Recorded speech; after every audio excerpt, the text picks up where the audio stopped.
Hey everybody, Gia here. Welcome to my backyard in New Orleans. We just had this crazy freeze and it killed all the leaves, so hopefully they'll come back really soon.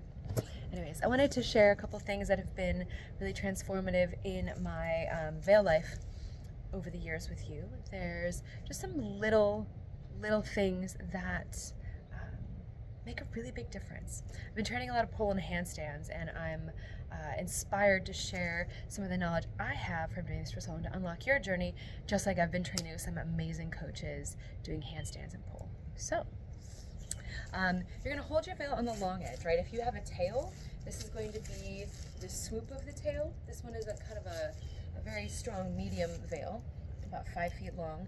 I'm gonna hold off of the weight, and I'm really gonna keep all my fingers in the grip. This helps you to keep from losing the veil and have a little more control. So you're going to take your fingers, you're going to curl them under, and then if you have long claws, you're going to tuck your nails in. Okay, so I'm really holding it in and under, and then I'm going to pinch the weight, the edge of the weight, or just off of it, depending on where I want to hold. Then I'm going to just curl my fingers underneath, so that way I have my thumb and the knuckle of my pointer finger really holding. Then I'm going to point my finger out. The point of the finger out gives you a little more space. It's not lazy, but it's not super strong. I'm just giving it a little bit of tension so I'm not bending onto that finger joint on my bones. And then I can also curl that in if I want to, or open it up. And then you can play with opening your fingers up here. So when I open my fingers up, I'm pressing into the silk to give it a little more space, and I'm using my whole hand and my forearm as a rotator in order to move the veil with the whole hand. Okay, so that gives you a little more like press into the veil rather than just holding it with the fist. Okay, so try that.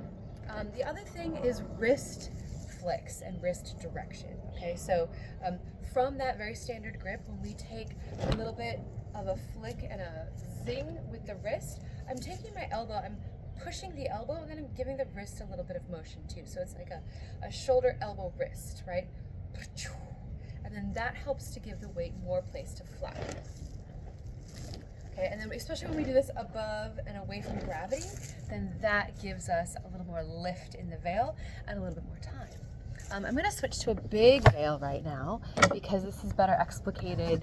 I think this is a question I get from a lot of you when you have a big veil, okay? So I have that grip, I use that flick, and I use my wrist to really hold and open, but then you have to be patient, okay? So if you try to move too fast, this is what I see a lot, is that you encounter or you like move into the bottom of the veil and you get all tangled, okay?